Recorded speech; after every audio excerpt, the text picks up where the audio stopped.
जी अस्सलाम वालेकुम students, Wajih Hasan Alvi's here and you watching Alvi associates. LLB part 4 पढ़ रहे हैं। मर्केंटाइल लॉ हमने स्टार्ट किया था, लास्ट उसका पोर्शन चल रहा है regarding negotiable instruments. Negotiable instrument में हमारे पास आज क्वेश्चन नंबर 3 है, जिसमें हमने इससे पहले देख लिया था कि निगोशिएबल इंस्ट्रूमेंट्स हैं कौन कौन से। लाइक उसमें हमने देखा था bill of exchange, promissory note and a cheque. ये तीनों जो है वो निगोशिएबल इंस्ट्रूमेंट्स के तौर पे इनको जाना जाता है। और ये जो निगोशिएबल इंस्ट्रूमेंट्स हैं, इनमें से आज हम one of the most important जो निगोशिएबल इंस्ट्रूमेंट है उसको पढ़ने जा रहे हैं, which is related to cheque. ठीक है, हम देखेंगे कि चेक जिसको निगोशिएबल इंस्ट्रूमेंट कंसीडर किया जाता है, चेक बेसिकली होता क्या है, चेक के डिफरेंट एसेंशियल्स कौन से हैं। और चेक आपको पता है कि जब भी चेक किसी को दिया जाता है तो वो बीच में आपका एक बैंक होता है, ठीक है, तो वो किसी बैंकर को प्रेजेंट किया जाता है चेक, ठीक है। और on presentation of cheque to the banker, वो या तो आपको उस चेक के बदले में कोई ना कोई अमाउंट दे देता है, पैसे दे देता है, ठीक है, जो है वो कैश दे देता है, और या क्या करता है कि उस चेक को डिसऑनर कर देता है। आज के लेक्चर में हमने वो इम्पोर्टेंट पॉइंट्स पढ़ने हैं, सर्कमस्टांसेस पढ़ने हैं कि कौन से ऐसे सर्कमस्टांसेस हैं कि जहाँ पे कोई बैंकर चाहे तो किसी चेक को डिसऑनर कर सकता है, ठीक है, यानी पैसे देने से आपको इनकार कर सकता है। और ऐसे कौन से सर्कमस्टांसेस हैं कि जहाँ पे वो चाहे नहीं बल्कि वो बाउंड है, लॉ की तरफ से बाउंड है कि इस सूरत हाल में तो मस्ट आपने चेक को डिसऑनर करना ही करना है। तो चेक के डिसऑनर के हवाले से आज का हमारा क्वेश्चन है। अगर पेपर की रात आ गई है और मर्केंटाइल लॉ पढ़ रहे हैं, कंपनीज एक्ट 2017 कर लिया है और पार्टनरशिप एक्ट भी कर लिया है, निगोशिएबल इंस्ट्रूमेंट रह गया है और निगोशिएबल इंस्ट्रूमेंट के 6 टोटल इंपॉर्टेंट क्वेश्चंस बताए हैं, तो पहले 3 लाजमी करके जाइएगा और आज वाला जो है ये तो मस्ट करके जाइएगा, ठीक है, ये मोस्ट इंपॉर्टेंट है, आ जाता होता है। अब देखते हैं क्वेश्चन क्या है। कहता व्हाट इज चेक, चेक क्या है। When a banker is justified in dishonouring a cheque, कब एक बैंकर जो है वो जस्टिफाइड है कि अगर उसने चेक को डिसऑनर कर दिया तो ठीक ही है। And when a bank is bound to dishonour the cheque, और कब बैंक बाउंड है, बाउंड बाय लॉ है कि इस सूरत में तो चेक डिसऑनर करना ही करना है। ये डिफरेंट सिचुएशंस आज के लेक्चर में हमने पढ़नी है। इंट्रोडक्शन से स्टार्ट करेंगे जी। कहता है a cheque is a written order, ठीक है, चेक क्या है, एक रिटन ऑर्डर है बाय एन अकाउंट होल्डर, एक अकाउंट होल्डर की तरफ से, डायरेक्टिंग अ बैंक, जिसमें एक बैंक को डायरेक्ट किया जाता है to pay a specified amount, कि ये ख़ास अमाउंट पे कर दो, किसको, टू अ नेम्ड पर्सन, जिसका हमने चेक में नाम लिखा होगा। लेट सपोज अब्दुल्ला के नाम चेक जो है वो मैंने किया है, या अरूबा के नाम चेक जो है वो साइन किया है, तो अरूबा अगर उसको प्रेजेंट करती है तो अरूबा को, बैंक को मैं ये डायरेक्ट कर रहा हूँ कि अरूबा को मैंने ये अपना चेक दिया है, अरूबा जब इस चेक को प्रेजेंट करे ऑन फिक्स्ड डेट तो अरूबा को ये पेमेंट आप दे दें, ठीक है। और अ बेरर मतलब जो भी उसकी कैपेसिटी रखता है उस हवाले से। कहता जी a banker must carefully examine every cheque before making payment, तो जब एक बैंकर है जिसके सामने चेक को प्रेजेंट किया गया है, before making any kind of payment, payment करने से पहले बैंकर क्या करेगा, उस चेक को एग्जामिन करेगा, देखेगा ये जो अकाउंट होल्डर है इसके जो सिग्नेचर्स हैं क्या वो मैच हो रहे हैं, देखेगा कि जो डेट है वो ठीक लिखी हुई है, देखेगा कि जो amount in words and amount in digits लिखी हुई है वो ठीक है, वेरीफाई करके फिर देखेगा कि क्या अकाउंट में पेमेंट है इतनी जितने का चेक है। ये सारी चीज़ें देख के वेरीफाई करके देन जो है वो कोई भी अमाउंट उस चेक के बदले में देगा। इन सर्टन सिचुएशंस कहता कुछ ऐसी सूरत हाल हैं, the banker is legally justified in dishonouring a cheque, जहाँ पे जो बैंकर है या जो वो पर्सन जो बैठा होता है वहाँ पे, कहता है वो ख़ास तौर पे जस्टिफाइड है, मतलब कि अगर उसने कोई डिसऑनर कर दिया चेक को तो वो कुछ ऐसी सूरत हाल है कि जिनमें जस्टिफाइड है उसका डिसऑनर करना। वो कौन सी सिचुएशंस हैं वो नीचे पढ़ते हैं अभी। कहता है while in other cases the banker is under a legal duty to refuse the payment. लेकिन कुछ ऐसे भी सर्कमस्टांसेस हैं, कुछ ऐसे भी हालात हैं कि जब बैंक को ड्यूटी बाउंड किया जाता है, बाय लॉ ड्यूटी लगाई जाती है कि अगर इस नेचर का कोई चेक आता है या आपके सामने कोई ऐसा चेक प्रेजेंट किया जाता है तो उसको तो आपने लाजमी तौर पर डिसऑनर ही करना है। और डिसऑनर ऑफ चेक के हवाले से आपको पता है कितनी ज़्यादा FIRs होती हैं हर साल। चेक जब डिसऑनर होता है तो उसके साथ एक डिसऑनर स्लिप लगती है। जब आप चेक के साथ डिसऑनर स्लिप लगवा लेते हैं तो आपके पास दो रेमेडीज़ हैं। 489F PPC Pakistan penal code, इसके तहत आप FIR करवा सकते हैं, ठीक है। और एक सिविल कोर्ट के अंदर भी इसके अगेंस्ट रेमेडी है, उसको हम कहते हैं ऑर्डर 37 का दावा। CPC के अंदर दो चीज़ें हैं, सेक्शंस होते हैं और ऑर्डर होते हैं। तो ऑर्डर 37 जो है उसका दावा बोला जाता है इसको, कि CPC के तहत आप ऑर्डर 37 का दावा भी लगा सकते हैं सिविल कोर्ट में फॉर रिकवरी ऑफ अमाउंट, ठीक है। जो 489F है इसमें तो सज़ा होगी ना उस बंदे को 3 साल, ठीक है, या जितनी भी स्पेसिफाइड अमाउंट के अकॉर्डिंग। तो जो ऑर्डर 37 का दावा है इसके अकॉर्डिंग आप वो अमाउंट जो है वो रिकवर करने की बात करेंगे। ये दो तरह की आपके पास रेमेडीज़ होती हैं। वैसे ये आज के क्वेश्चन का हिस्सा नहीं है, आपको बियॉन्ड द वेज आगे बता दिया। मीनिंग ऑफ चेक पहले पढ़ लेते हैं कि चेक से मुराद क्या है।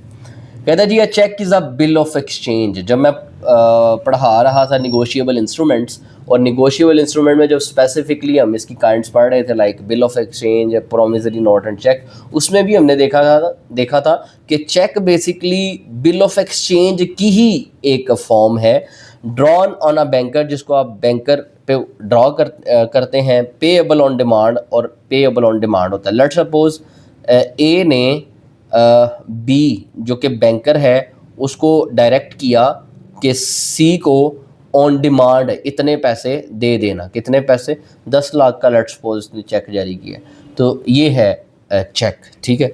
अगर डेफिनेशन देखें तो according to section 6 of negotiable instrument act of 1881 कहते हैं जी, a cheque is a bill of exchange. Cheque क्या है? बेसिकली ये बिल ऑफ एक्सचेंज ही है, ड्रॉन और अ स्पेसिफाइड बैंकर, जिसको आप स्पेसिफाइड बैंकर के नाम डायरेक्ट करते हैं, ड्रॉन करते हैं, and not expressed payable otherwise than on demand. और वहाँ पे डेट आप स्पेसिफिकली मेंशन कर देते हैं, like today is 1 July, let's suppose मैं 3 जुलाई का एक चेक जो है वो जारी कर दूँ कि 3 जुलाई 2026 को ये पेमेंट जो है, अगर इसे पहले प्रेजेंट करेंगे तो माइट भी आपका चेक कैश नहीं होगा। हाँ, 3 जुलाई को या उसके बाद करेंगे तो होगा, ठीक है। तो ऑन डिमांड, ठीक है, डिमांड करेंगे जब आप तो ये कैश होगा, लेकिन सारी रिक्वायरमेंट्स पूरी करने के बाद। Essentials of a cheque, cheque के डिफरेंट इसेंशियल्स कौन कौन से हैं? सबसे पहले it must be a bill of exchange, कि ये बिल ऑफ एक्सचेंज की ही एक फॉर्म है। नंबर सेकंड पे है it must be drawn on a specified banker, आप किसी स्पेसिफाइड बैंकर को डायरेक्ट करते हैं। लेट्स सपोज आपका अकाउंट है MCB बैंक में, ठीक है, तो आप उस हवाले से एक चेक जो है जारी कर देते हैं, तो वहाँ पे जो भी पर्सन बैठा होगा, मतलब आपने उसके नाम पे इसको ड्रॉन किया, मतलब वो बैंक में जाएंगे, उसको चेक प्रेजेंट किया जाएगा, वो आगे से वेरीफाई करके पेमेंट करेगा। It must B payable on demand, जब डिमांड किया जाएगा देन जो है वो अमाउंट पे की जाएगी। A cheque is payable immediately when it is presented to the bank, it can not be made payable on a future date after presentation. आपने cheque present कर दिया तो बैंक आपको ये नहीं कर सकता कल आ जाना, ठीक है, नहीं, आपने प्रेजेंट किया है, मौके पे आपको जो है वो कैश दिया जाएगा, ठीक है। ये पेएबल ऑन डिमांड है, जो डेट लिखी थी उस डेट को आप पहुंच गए, लेकिन यहाँ पे आपको पता है बैंक में आप जाते हैं तो सिस्टम नहीं चल रहा, कैश नहीं है, तो वो आपसे चेक लेने से इनकार कर देंगे। वो कहेंगे आज कैश नहीं है, आप काइंडली दोपहर 2 बजे आ जाएँ, कल आ जाएँ, फिर आपको कर लेंगे। तो ये इस तरह से होता है। It must contain an unconditional order to pay, the cheque must contain a clear and unconditional order. एक अनकंडीशनल ऑर्डर, उसमें ये नहीं लिखा होगा चेक में कि अगर ये बंदा फलां बंदा बैंक में आए और आपको आगे जो है वो मुझे वीडियो कॉल पे दिखाए तो फिर आपको इसको जो है वो चेक कैश करके देना, कोई कंडीशन उसमें ऐड नहीं होती, सीधा सीधा बेरर का नाम होता है, अमाउंट होती है, साइन होता है, बस। अनकंडीशनल एक ऑर्डर होता है जिसमें बैंकर को कहा जाता है कि जब ये ख़ास बंदा प्रेजेंट करे चेक तो इसको कैश कर देना, ये है। It must be signed by the drawer, तो जो चेक जो जारी कर रहा है उसके साइन होना लाजमी है। साइन जो है वो वेरीफाई करके ही आपका चेक जो है वो आगे कैश होता है एंड ऑल दैट। ये इसेंशियल्स हो गए। इसेंशियल्स के बाद cases in which banker is justified in dishonouring cheques. वो कौन से केसेस हैं कि जहाँ पे बैंक जो बैंकर है वो जस्टिफाइड है, अगर वो चेक को डिसऑनर करेगा तो उसको कोई कुछ कहेगा नहीं, मतलब जस्टिफाइड है, उसको लॉ ने इजाज़त दी हुई है कि तुम कर सकते हो इस हालत में चेक को डिसऑनर। सबसे पहले पोस्ट डेटेड चेक, ठीक है।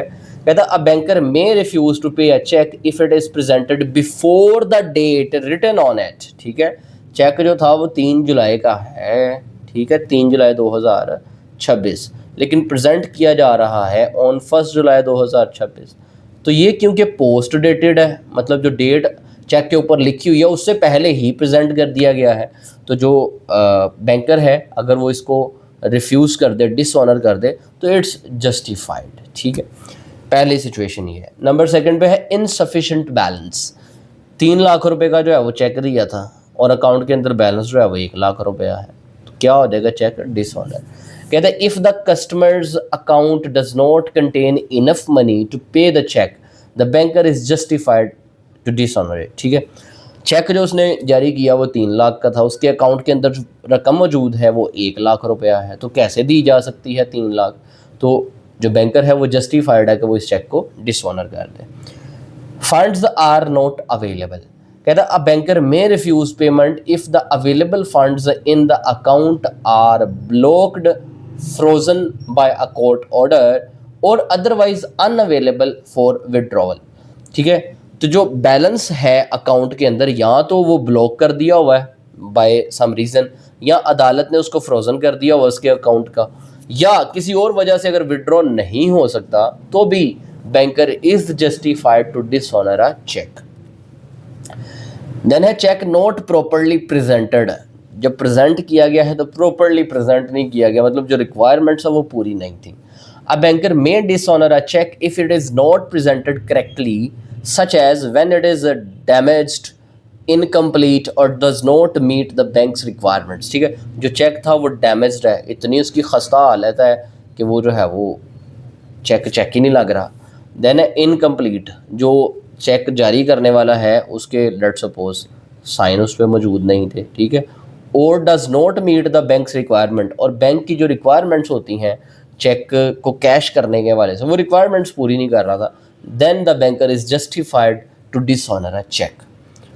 नंबर नेक्स्ट है cheque not presented within a reasonable time. 3 जुलाई का चेक था, ठीक है, आप जो है वो गए हैं तकरीबन कोई 3 महीने बाद बैंक में, ठीक है, आफ्टर 3 मंथ्स, ठीक है। तो ये एक रीज़नेबल टाइम के अंदर तो आपने बैंक को अप्रोच नहीं किया, तो अगर रीज़नेबल टाइम के अंदर आप नहीं आए जो कि आपको आना चाहिए था, तो भी चेक जो है वो डिसऑनर हो सकता है। देन है फोर्जरी और ड्रावर्स सिग्नेचर। फोर्जरी का मतलब होता है कि पेमेंट लेट सपोज वहाँ पे 10 लाख थी, ठीक है, और आपने फोर्जरी से उसको 11 लाख जो है वो करने की कोशिश की हुई है ये समहाउ, तो भी बैंकर जो है वो जस्टिफाइड है कि वो उसको डिसऑनर कर दे। या जो स्पेसिमन ऑफ सिग्नेचर है, जब आप अकाउंट खुलवाते हैं तो आपके सिग्नेचर्स लिए जाते हैं। ऑनवर्ड्स जब आप कोई भी ट्रांजैक्शन करते हैं चेक के एवज़ियाँ एट्सट्रा, तो आपके उन साइन के साथ जो है वो सिग्नेचर्स के साथ मैच किया जाता है। अगर तो आपके सिग्नेचर्स मैच नहीं हो रहे तब भी बैंकर क्या कर सकता है, is justified to dishonour the cheque. Then है difference between words and figures. जैसे मैंने बताया था अमाउंट जो वर्ड्स में है उसमें तो लिखा हुआ है 10 lakhs ओनली, ठीक है, वर्ड्स में अमाउंट जो है 10 lakhs ओनली लिखी हुई है, लेकिन जो डिजिट्स में गए हैं वहाँ पे 11 लाख लिखा हुआ है, ठीक है। तो यहाँ पे क्योंकि वर्ड्स और डिजिट्स में फ़र्क आ गया है, वहाँ पे 10 lakhs लिखा हुआ है, इधर 11 lakhs लिख दिया आपने, 2 तरह से अमाउंट लिखनी होती, तो तब भी banker is justified to dishonour a cheque, ठीक है। तो ये वो सारे हालात वाक़यात हमने पढ़े हैं कि जब एक बैंकर जस्टिफाइड होता है कि वो चेक को डिसऑनर कर दे। अब कुछ सिचुएशंस ऐसी हैं, कुछ सर्कमस्टांसेस ऐसे हैं कि जहां पे बैंक बाउंड है कि इस सिचुएशन में आपने लाजमी तौर पे चेक को डिसऑनर करना ही करना है। नंबर फर्स्ट पे है काउंटरमेंड ऑफ पेमेंट। इसका क्या मतलब है, स्टॉप पेमेंट ऑर्डर। कहता है if the customer instructs the bank to stop payment of a cheque before it is paid the bank must dishonour the cheque. A ने बी को चेक जारी किया और 3 जुलाई को वो चेक जो है वो होना था कैश, और उससे पहले ही जो ए है कस्टमर है उसने बैंक को कह दिया कि ये जो 3 जुलाई को मेरा चेक प्रेजेंट किया जाएगा आपके सामने, इसको कैश मत कीजिएगा, यानी उसने रोक दिया कैश करने से। तो बैंकर जो है वो, बैंक यहाँ पे ड्यूटी बाउंड है बाय लॉ कि वो इसको डिसऑनर करेगा, इसको कैश नहीं करेगा। देन है insolvency of the customer. Customer जो है वो इंसॉल्वेंट हो गया है, पागल दीवाना हो गया है, इसके अलावा इंसॉल्वेंट हो गया तो भी जो है वो चेक जो है वो कैश नहीं किया जा सकता। If the customer has been declared insolvent by the competent court, अदालत ने उसको इंसॉल्वेंट करार दे दिया, the bank must not honour any cheque drawn by that customer, तो बैंक जो है वो उसको चेक को ऑनर नहीं करेगा।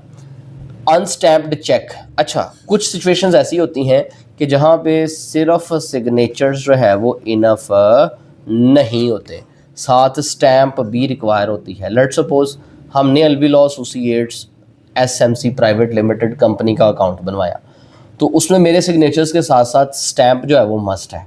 अगर सिग्नेचर्स के साथ स्टैम्प लगेगी तो ही चेक जो है वो इशू होगा, कैश होगा, अदरवाइज देन नहीं हो सकता। सिर्फ मैंने साइन कर दी है, स्टैम्प नहीं लगाई, तो चेक मस्ट डिसऑनर, बाउंड है बैंकर कि इसमें क्योंकि स्टैम्प नहीं है तो डिसऑनर किया जाए। ठीक है, तो कहता है if a cheque requires a stamp under the applicable law and it is not properly stamped, the bank must refuse the payment. ठीक है, देन है notice of the customer's death. आपको पता चला है कि जो कस्टमर है उसकी डेथ हो गई है, बैंक को नोटिस मिल गया इस हवाले से, तो भी जो चेक है उसको इशू करने से बैंक मना कर सकता है, डिसऑनर कर सकता है चेक को।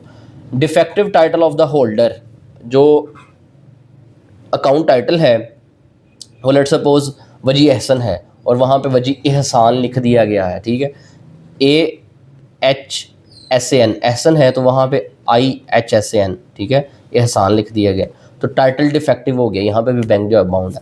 If the bank knows that the person presenting the cheque has the obtained it unlawfully such as an through theft or fraud, या उनको लगता है कि ये जो चेक लिया गया है ये फ्रॉड के तहत लिया गया है या ये चोरी किया गया है और जो है वो फोर्जरी के साथ जो है वो लिया गया है, तब भी इसका टाइटल जो है वो डिफेक्टिव डिक्लेयर हो जाएगा और इससे चेक को भी बैंक जो है बाउंड है डिसऑनर कर देगा।